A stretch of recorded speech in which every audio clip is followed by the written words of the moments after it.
Okay. Hi, everyone. Good morning. So happy to see you all. I look forward to these classes so much. This is the last class in a full semester. There's going to be a break now.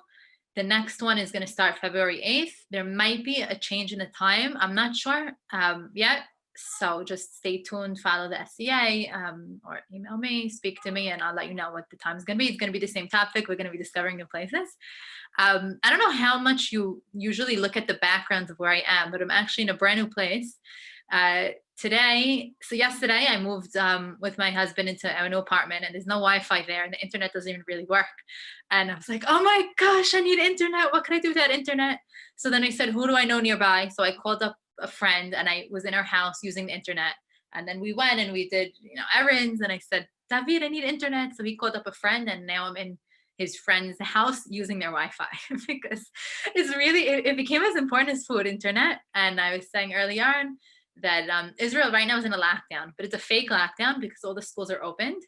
And it's so funny because in the lockdown, people are saying, oh, when's the next lockdown? But I thought we're already in a lockdown. But anyway, from tomorrow on, for the next 2 weeks, they're going to do a very serious one where everything's going to be closed except for food and pharmacies. So that's going to be interesting without internet, but that's why you have neighbors. So it's really nice that in Israel and anywhere else in the world, but here you really, really take advantage of your neighbors and are able to get help from them. Anyway, with that said, I would love to start the class. I'm really excited to talk about this topic. I've mentioned it in pieces, but really mostly not. Let me share my screen with you.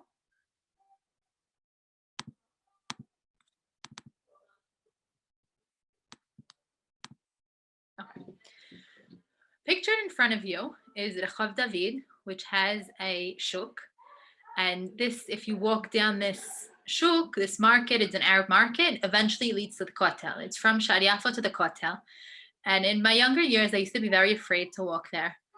And the reason why I was afraid is because I'd walk down the street and the only people I'd see around me were Arab, and the language I would hear would be Arabic. And my mind has the tendency to wander that anytime I hear Arabic, I think the conversation is about killing people. And it's not, because that's not their, I mean, maybe sometimes they speak about that, but you just always imagine all these things. And I would always walk really fast and stay next to Jewish people that were walking there. And I was nervous to walk in, used to be. And here's another picture, and you guys probably recognize it. Maybe some of you walked in the past. I'll fast forward now. I feel totally comfortable, and I totally tell people to walk through. I wouldn't say to be nervous about anything. And what I want to share with you is what changed my mind about it, and what changed my mind, and why today I feel perfectly comfortable walking there by myself. Is the fact is this mask in front of you. A few years ago, I went into it. It's called the Jazar Mask in Akko. I mentioned it last week. I said maybe one day I'll do a series on masks and churches and shuls in Israel, and I decided that that day is going to be now because it just fascinates me, this topic. So I was with my tour guiding course, which I never even knew. To be a tour guide, you need to take a course. I thought tour guides just knew everything, but you do take a course. It's about a year and a half, 2.5 years, and it was the hardest course I ever did in my life. My brain was going to burst, but it was amazing. I went all over the country, learned tons of things, and one of the things we had on the itinerary is to go into this mosque. Halachically, Jews are allowed to go in. It's the same God, just a different name. And this mosque, called the Jazar Mask, after one of the Ottoman leaders, happens to also be the third largest mosque in Israel. So it's really, really big. We'll talk about what the first mosque, number one mosque, is the biggest one. You all know it. You just might not know that it's that.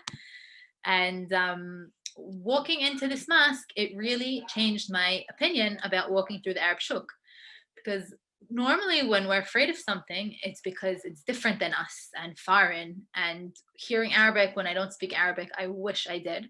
When I tell people Syrian, they say, oh, do you speak Arabic? I said, I wish I spoke Arabic.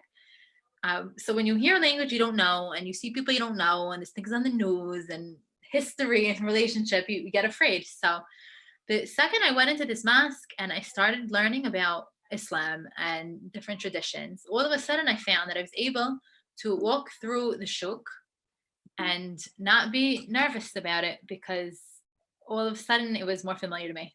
So what I'd like to do today is I would like to share a lot of what I learned with you. It's fascinating. If you've been in a mosque or if you've never been in one, I really do recommend it. It's a great experience. So the first goal and question we're going to focus on is what can we learn about other houses of worship? Now, I was very ambitious and I said, we'll do more than one. We'll do shuls and we'll do mosques and we'll do churches. We're going to focus on mosques this week, and maybe in other weeks we'll do churches and shuls, or just depending on how much information I want to relay, divide that too.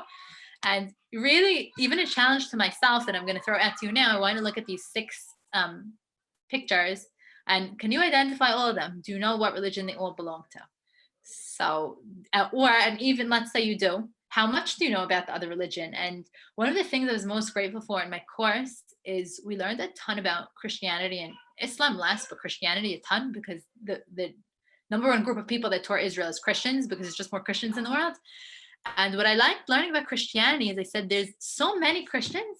And as a Jewish person growing up, I learned a little bit in elementary and high school, but not so much. And I just feel like it helps you understand the world so much more and just appreciate the more you know about other things.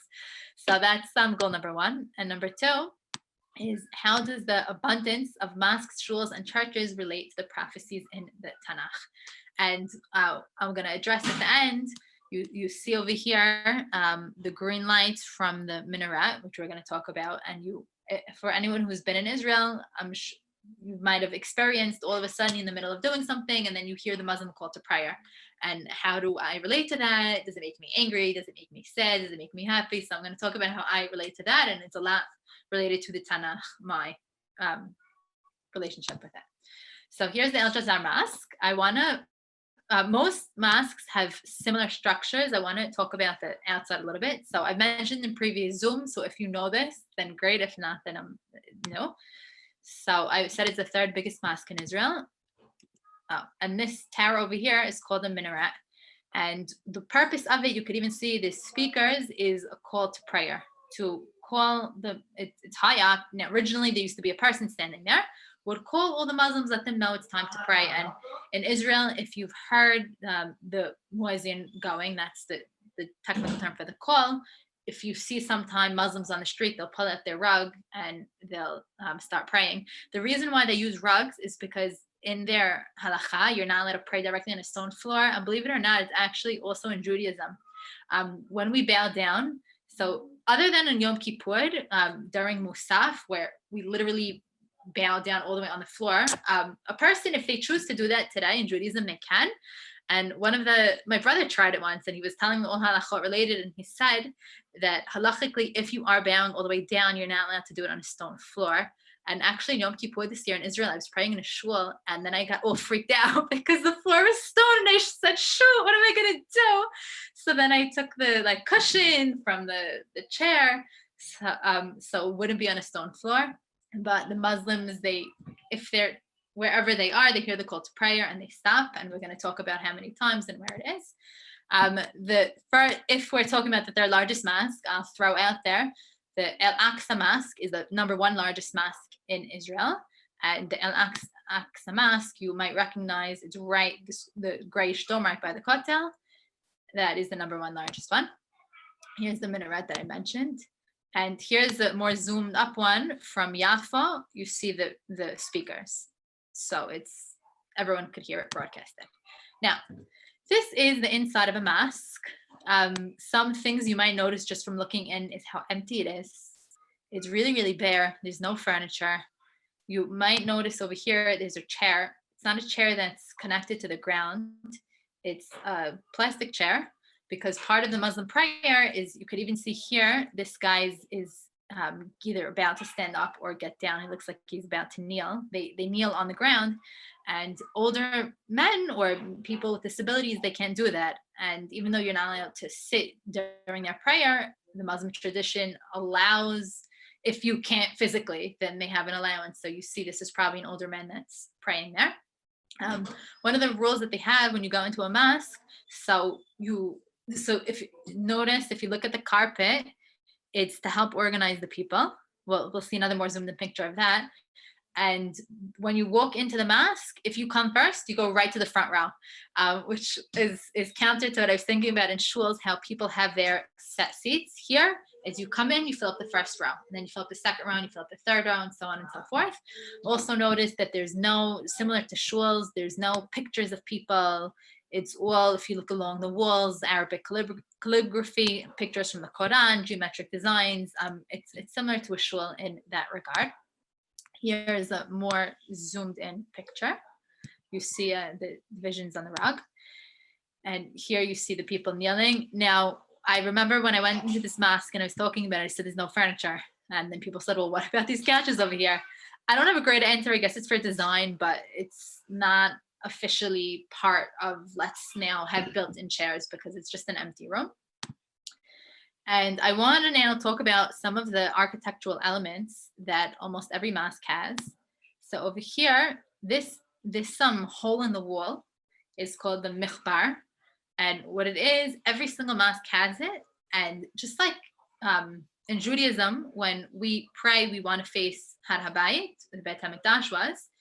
In Islam, they want to face Mecca because Mecca is the holiest country to them, and we're going to talk about why. And the hole in the wall represents where the direction is. Now in Israel, Mecca is south. So any mosque you go into, the hole will be in the south, and whatever country, and depending on is where the hole would be, but they all have them. Another thing I want to point out to your attention is this.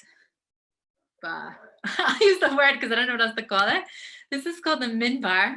And what it is, they have in Islam someone called an imam, which is I guess similar to a rabbi who's educated, and he gives dirashot, he gives lectures to the people.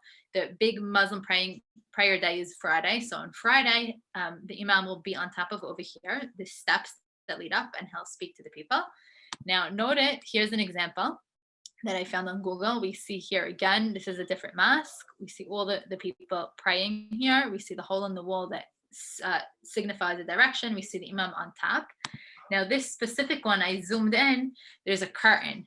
And I left when I heard the reason. When I went to the mosque, so there's a Muslim that's like running the place, and I was asking him all these questions. I think people didn't usually ask him questions because he was so happy to explain. And he said, there's a curtain there for practical reasons because they don't want the kids to run up and play. And you would think, how could they? It's such a serious thing. But kids are kids. If kids see steps, ooh, yay, fun. I'm sure their dads would probably try to stop them, but that's why they put the curtains so the kids don't run up the steps and play. I also want to point your attention out over here. It's a bit blurry, but when I tell you what it is, you probably could make it out. That is a microphone.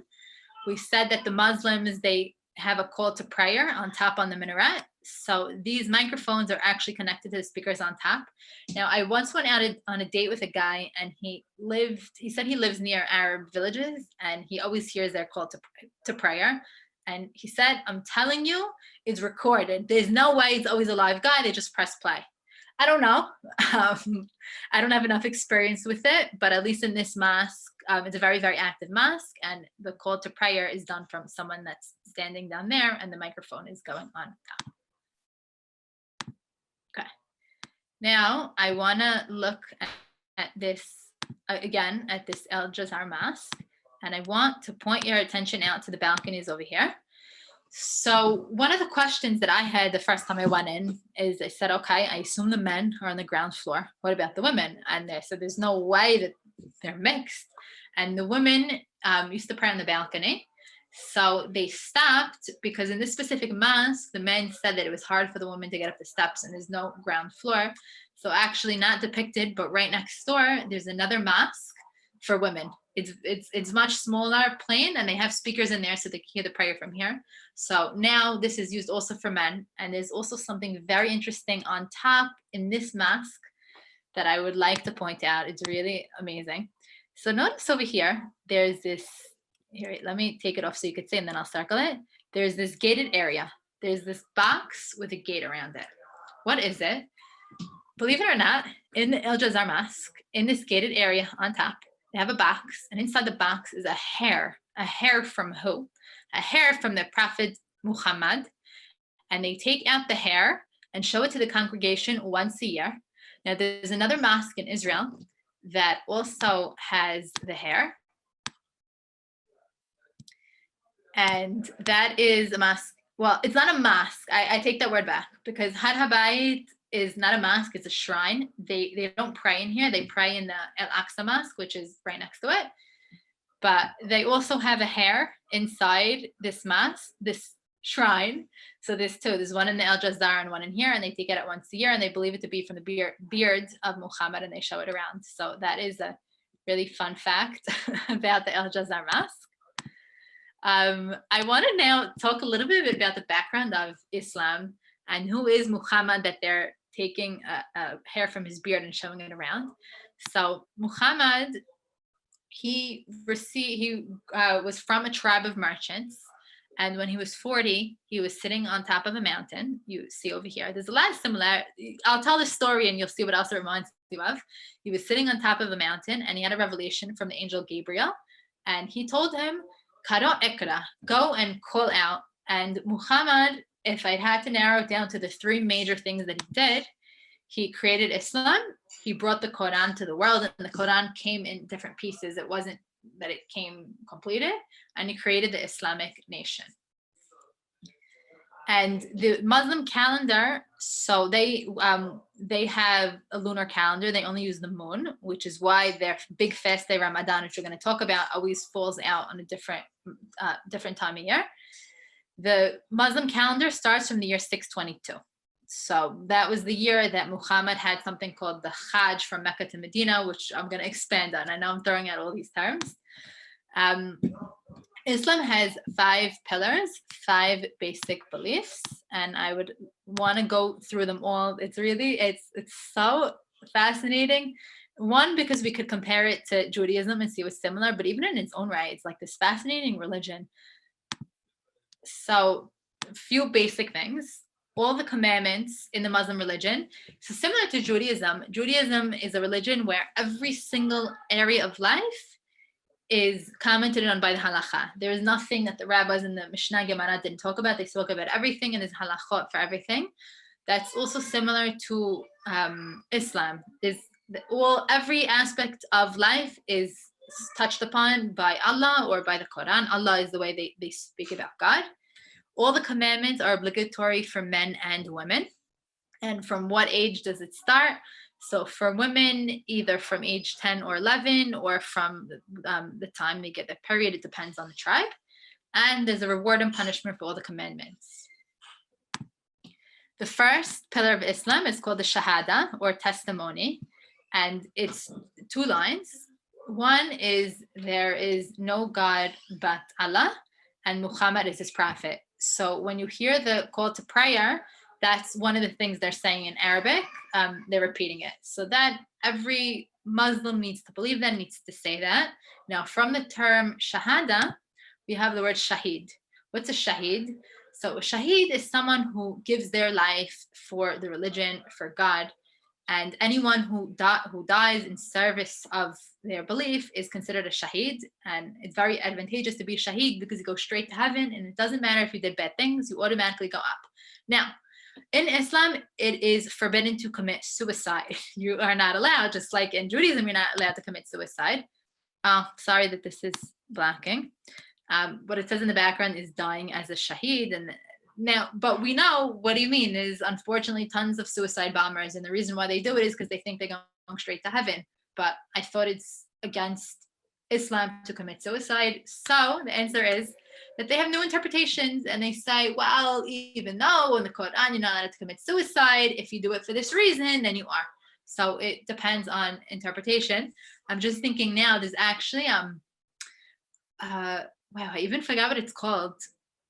But there's this branch of Islam, not mainstream, that's very, very, very peaceful. I'm going to be reminded of it, and I'm going to talk about it at a later time. But that's their first shahada. Their second pillar is Tefila. And there are 5 Tefila. The first one is before sunrise. Now, notice how I didn't give titles really to the times, because they don't really have titles. It's vague and it changes all the time. So the first one is before sunrise. The second one is during the hours of the light. The third one is 3 hours after the previous prayer. The fourth one is right after sunset, but still light. And the fifth one is an hour and a half after that in complete darkness. Depicted to the right is the El Jazar Mask. And I want you guys to notice that there's a clock. It has the times for prayer. And I'm going to zoom in. Notice how it has 6. So here's I think the year and the date. And over here, there's 6 times. But I thought there's only 5 times to pray. So there's only 5. But the first time over here, the 4:40, is when the best time. And then if someone wakes up too late and misses that, then they gave a second time that's best, and then the rest of the times. And everyone has to do it. Men and women need to pray 5 times a day.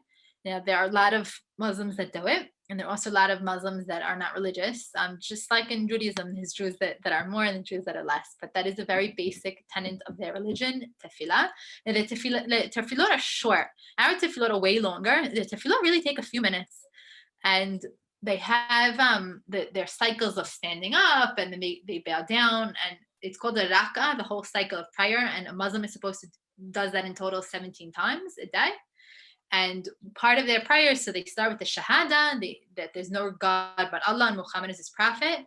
Then they say a few other things. And another idea which I really think is nice, and I kind of want to adapt it in my life, not regarding the Quran, but regarding the Torah.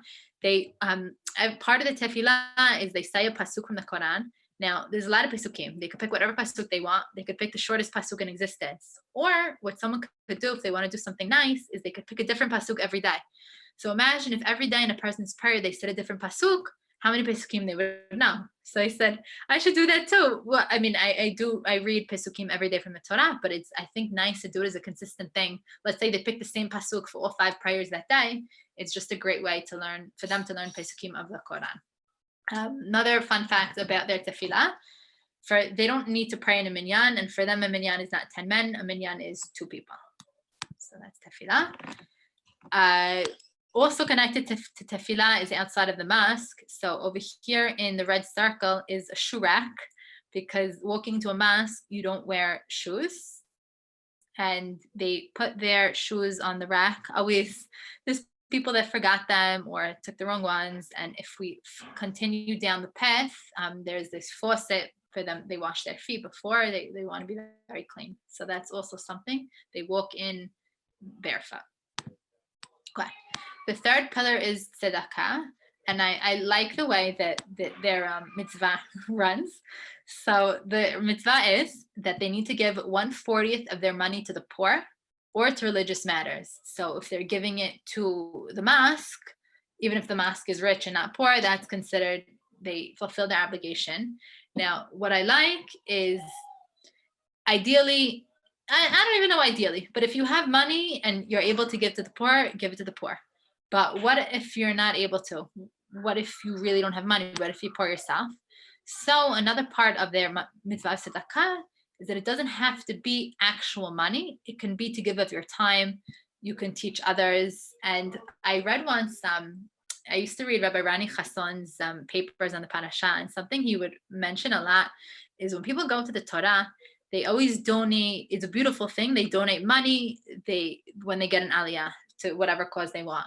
And he said, what if someone gets an aliyah and they donate their time and say, I donate an hour to help teach this person something, or I donate an hour to help build, or I think that's a really nice thing that we're less used to donating our time. It's more that we write a check, which is also beautiful, and give money to people.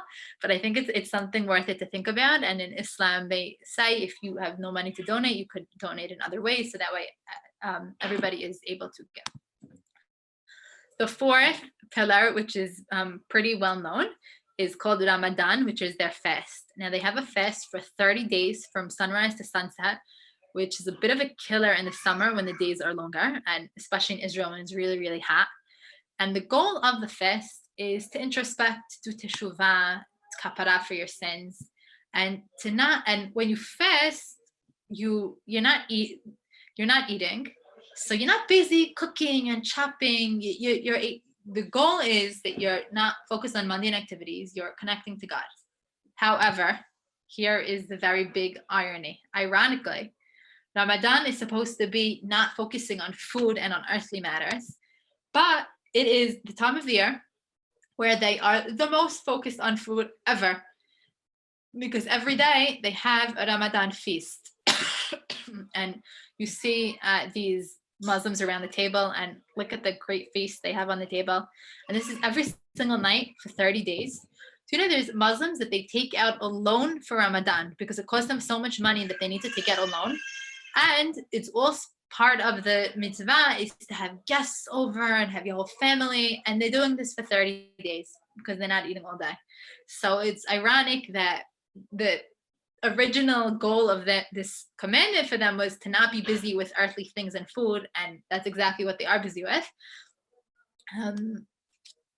In terms of, so I spoke about Ramadan loans.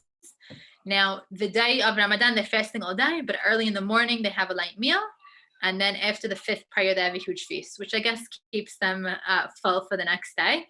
Also, so now I want to point out something interesting, which I tried once, and it's a good idea, I have to say. So the way they break their fast is after, so when the fast is over, right before, they don't automatically go and eat a huge meal. They have 3 dates and a cup of water. And the reason why they do that is because they want to follow their prophet. In the Quran, Muhammad is written as having done that. And I actually really tried that once. After a fast, I said, I want to like break it on a date and see what happens. And it really is a good idea because it's not, I think my stomach usually hurts more after the fast than during, because like you're starving, so you want to eat. And if you break it on a date, it's something very light and it gives you sugar and it gets you going. It's also when I go on hikes, I bring dates. So that's what they all break their fast on universally. What do they do during Ramadan? So this is really fun to talk about. So the Quran, they divide into 30 parts. And ideally, between the 4th and 5th prayer, they have about an hour and a half. So if they go to the mosque, they should hear a part of the Quran. And also number 3, which I'm sure the imams are not happy about, is they have special TV shows that come out during Ramadan that there's exactly 30 parts, like cliffhanger. You watch one part and then you're waiting for the next part to come. And they have it at 30 parts for Ramadan. Now, the goal of Ramadan is not to be sitting on the TV and watching, but some people do that. Other fun facts, you can't get married during Ramadan. If it's the time of the month for women, they can't fast. And if you're sick, you could, now there's no rule you can't fast if you're sick. If a person wants to fast anyway, they can. It's your decision. However, if you choose not to, you need to make it up another time. So it's not like, oh, I didn't fast for this week, I'm free. You didn't fast, okay, so now make it up at a later time. So it's something that could be made up. Here is another interesting, really fun fact. The 2008 Olympics fell out during Ramadan. Now imagine you are a Muslim athlete and you have been practicing for 4 years. And finally you get to the Olympics. Now you want to win, you want that gold medal. And if you're not going to eat and you're not going to have energy, you're going to lose. So imagine, what do you do if you have 4 years of work you're going to just throw in the garbage just like that? So there's during 2008 Olympics, there were discussions that they were just among the Muslim heads and imams, and they were discussing what is the status of someone who is an athlete in the Olympics. Now, I'll tell you what the out could be. The out could be that according to Islam, if someone is traveling, like they used to travel in the desert in Saudi Arabia, they don't have to fast because it's dangerous. You can't be traveling in the desert and fasting. So they said maybe the status of an athlete in the Olympics is like someone that's traveling and they don't have to fast. So I don't know what each athlete followed, but it's really what a question to have to deal with. 4 years of work and to not do it, it's wow. So that's something that they had to deal with during the 2008 Olympics. The next pillar I want to speak about is called the Hajj. And just take a minute and look at this incredible photograph. You see in the middle something called the Kaaba. And it's called the Kaaba. And what the Muslims do is there are a lot of commandments they have connected to, well, let me back up a minute and say what this mitzvah is. Every single Muslim is, let me see if I have it listed here. No. Every single Muslim is commanded at least once in their life to go to Mecca in Saudi Arabia to the Kaaba. And what they do when they're there is they have a whole list of commandments. I don't remember exactly. They have to circle it, I think 7 times. And I want you to also notice the people. They're all wearing white. They're wearing these like towels. I was in Turkey once, a stopover on my way to Israel, and everyone in the airport was wearing towels. And like they looked like they just got out of the shower. And I remember went up to them, or maybe my brother went up to them and said, "What are you wearing?" And they said, "We're on our way to Mecca." That you need to wear very, very simple clothing because everyone's equal before God and there's no difference between rich and poor. Now you might notice that there's some people that are wearing colors. The people that are wearing colors are the women. And I believe it or not, it's hard for me to believe, but there's actually no separation here between men and women. They're mixed. And you see how many people there are. In total, Saudi Arabia could handle 2.5 million people at any given time, which is a crazy, crazy amount. Israel can handle that many people. And another beautiful thing is everything is wheelchair accessible. So it's if you're handicapped, you can do everything. You're not limited. So here's another picture. I'm going to talk in a minute about what the Kaaba is. Oh, here's the notes that I wanted. So it's the 7th to 12th. So the real mitzvah is to do it from the 7th to the 10th of the 12th month. But if you can't do it, then it's understandable. You could do it whenever. You need to do it at least once in your life. And if you die in Mecca, you are considered a shaheed, which we said means you're dying for your religion. Now, every single year, there are people that die from being trampled on. Because imagine there's millions of people and they're all going in the same direction and all doing the same thing.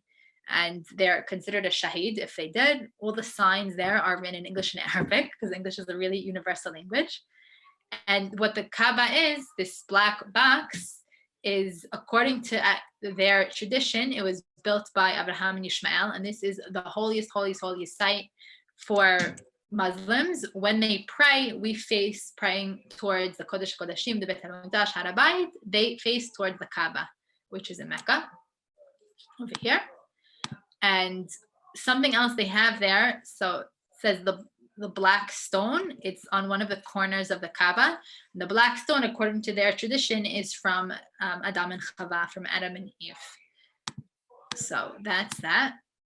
The Quran, I want to touch on a bit. The Quran is their Bible, and it's written in Arabic, and you're not allowed to read in any other language. Now, today, you could find another language and read a translation. However, in a mosque, if they read in another language, they're not supposed to, but you're only allowed to read in Arabic, and you're not allowed to translate it. So if you're stuck, if you don't know Arabic as a Muslim, which probably is good for them because it's encouraging them learn the language of your Bible. And I think if we talk about the Torah, one of the biggest gifts I think a person would give their child is the gift of Hebrew, because the Torah, you can translate into other languages, but the real beauty of it, I think, is felt when it's in the original language, because the Torah has so much chokhmah to it. It's so smart, and you're able to compare Pesukim and different areas of the Tanakh when you know it in the original language. The original language is Lashon HaKodesh. So I encourage everyone to learn Hebrew. It's really, wow, what an experience it is learning the Torah in Hebrew. So the Quran is in Arabic. And here's another mosque. And we see again similar features. It has over here the mihrab, so we know which direction to face. Okay, I want to summarize. So I started out speaking about knowing someone that's foreign to you, and how before I knew all this about Islam, and really before I went into a mosque, I was afraid to walk down the street with Arab shuk, because I didn't know anything they were saying. I didn't know anything about them. And I found that all of a sudden, after I went into a mosque and I understood more and I saw what they pray and I saw similarities to my life and my religion, it made me much calmer. And what I'd like to encourage from that is not necessarily about Islam, but anything. I ask myself this, and a question I want to leave us with is, how much do we know about other people, or if we want to be more specific, connected to this week's class, other religions? It just enriches your own life and it makes you less afraid, just on a very basic level. Then we spoke about the architecture in a mosque, the outside, the minaret. Also, something else I didn't mention, on top of all mosques, they have a crescent moon. On top of Harabayit is a circle. Now, I really don't have a good answer. I asked the Muslim guy who works at the Jazar Mask, who was the one explaining me all the things. I said, why is there a crescent moon? He said he didn't know. And then I was like, what do you mean you don't know? But the truth is, if I parallel that to Judaism and you ask people, why is a Jewish star the sign of Judaism? A lot of people will say no. And if I already brought that up, the Jewish star originally was not a Jewish symbol. It was a nice geometric shape that you could find in mosaics from the Romans and even before. So he didn't know. Answers I've heard that the reason why they have a crescent on top is because they have a lunar calendar, but I don't really have a good answer. If anyone has a great answer, feel free to share. We also saw how they have a shoe rack because they clean their feet before they go in and they go in barefoot. Then we spoke a little bit about the inside of a mosque. The mikhbar, which was the hole that shows the direction on the wall. The minbar, where the imam gives the speeches on Fridays. Fridays is a big day to go to the mosque where you should. During the week, you don't have to at all. And then we spoke about the 5 pillars of Islam. We said the obligations are for everyone, for men and women. We mentioned that the pillars are the shahada, saying that there's no God but Allah and Muhammad is his prophet. Tefila 5 times a day. Tzedakah, 1/40 of what you have. If you don't have money, you could do it in time. Ramadan, their fast, which is 30 days every year. If you can't fast, then you can make it up. And we spoke about that the purpose of it is for them to get closer to God and not focus on earthly matters. However, because of the huge feast that they have, they're focused a lot on earthly matters. And we even said people need to take out loans to fund all the meals that they're making. And the last commandment we spoke about was the Hajj. And if you are interested in seeing people going there, if you stop over in Turkey one day on your way to Israel, maybe I'll say it. It was really fascinating to see. And this was before I learned about Islam, so I really had no idea what they were doing. The Hajj, which is the reason why they have it is because that's what Muhammad did himself, that he went from Mecca to Medina and they want to follow what he did. And that is a very huge commandment to them. Every person needs to do it at once in their life. And Saudi Arabia actually need a visa to get there. They give out visas to different countries, a certain amount to different people. And if someone is old, then they get priority and they could get a visa quicker than someone young because they want them to be able to do it in their life. Now, one of the questions I asked in the beginning before we started was, how does the abundance of mosques, shuls, and churches relate to the prophecies in Tanakh? And I said I'm going to talk about how I relate to it when I hear the Muslim call to prayer. So first of all, I'll say that the second I learned the words, and I learned it in Arabic, I forgot a little bit now, it became somewhat enjoyable to hear because I would want to see if I could follow along and know what they're saying. And I also think they have good voices. The Syrian prayers, they're pretty similar because Syrian Khazanut is, in Makamim, it's similar to what the Muslims do. So my whole life growing up hearing that kind of prayer, it doesn't sound like something jarring to me. So I personally don't mind hearing it. I feel like I'm like apologetic to say I don't mind, but I don't. And also, so sometimes I had an experience where in one ear I'm hearing the call to prayer and them praying, and in the second ear I'm hearing the church bells ring. And in this picture, even you see here a minaret and the crescent on top that I was talking about, and here you see a church, and then the bells are ringing. And immediately what I thought of, and then the Jews were also praying, so you heard everything. And what it reminded me of was in Nevuah in Sefer Yeshayahu, that it says, "V'haya b'acharit hayamim nachon yehad bet Adonai b'rosh ha'arim v'nisam migvaot v'nharu elav kol hagoyim." That at the end of days, that the heart of Bet Hashem, Har HaBayit, is going to be at the top of all the mountains, and all the goyim are going to come to it. And according to this nevuah, at the end of days, all the religions are going to recognize God, and everyone's going to know who He is. And quite today, maybe not everyone recognizes who HaKadosh Baruch Hu is, but the fact that all the religions choose Jerusalem as a place of prayer, and you hear so many people from so many different nations praying, I think it's so beautiful, because I think it's beautiful when people try to connect to God. And okay, maybe the Christians are a bit off, but it's still that their intention is to connect. And I think that makes us really a step closer to this nivu'ah. I was in Burgers Bar once, and I saw these Christian women, and I sat next to them. I didn't know they were Christian. They were Chinese and they were Christian, and they said that they just went to the Jordan River to dip because they like copying the baptism of Jesus. And they were so excited, and I really was tearing up from it. One, I was grateful that I even knew about it because I learned about it in my course. And two, they were just so excited about it. And I said, well, look at the nevuot. The nevuot are coming true, that all the religions are coming to Yerushalayim and everyone's praying. And really, it's only a matter of time until everyone is recognizing HaKadosh Baruch Hu and praying to the same God. So that's my reaction when I see houses of worship, whether it's a church or a mosque. I say, wow, look at all the people that are turning to God, and look how close we are to the Nevuah coming true. So that's my reaction, and God willing, it really will come even closer. And wait, something else I wanted to show you. Hold on, wait, I'll still show you. I wanted to show you now. So if we look again at the houses of worship, so now this one, the first one over here, if you were not familiar with the Kaaba before in Mecca, now you are familiar with it. So I'm happy to have given you that information if not. And I really, really encourage you to, if this interested you, there's really so much more about Islam to learn. And I would love to learn Arabic so I can learn even more. And it just opens up worlds, and it's so interesting. And I hope you enjoyed. I enjoy teaching you. And God willing, in the future, in February and on, we'll speak about other religions.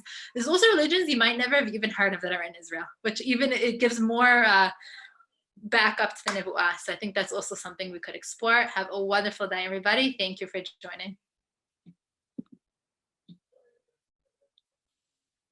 Thank you. You're welcome.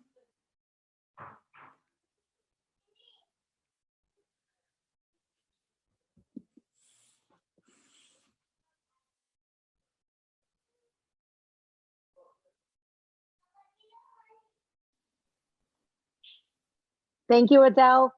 You're Bye-bye. welcome. Happy you joined. Thank you for the great mini lesson. I knew nothing about Islam, so thanks. You're welcome. Happy to share it. Have a great vacation. You too.